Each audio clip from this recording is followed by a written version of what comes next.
Assalamualaikum warahmatullahi wabarakatuh. Kumaha kabarna teman-teman kelas hiji. Hari ini kita akan membahas beberapa peralatan dapur dalam bahasa Sunda. Silakan disimak ya. Nu kahiji aya sendok, bahasa Sundanya tetap sendok ya.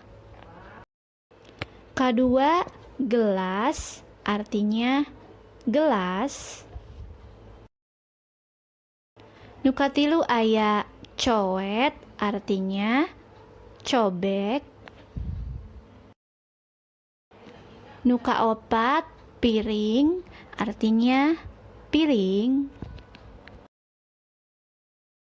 Nu kalima aya mutu, artinya ulekan. Nu kagenep aya ember, artinya ember. Nu katujuh aya peso, artinya pisau. Nu kadalapan aya boboko, artinya bakul. Kasalapan aya katel, artinya penggorengan. Kasapuluh kompor gas, artinya kompor gas.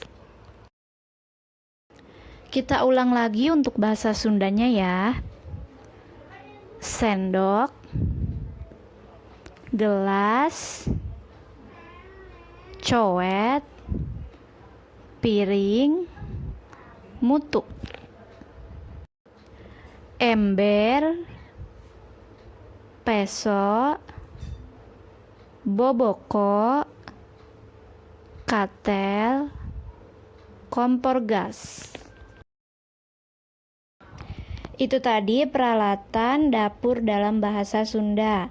Sekarang teman-teman tulis dari nomor 1 sampai 10 tadi dan artinya juga ya, dicatat.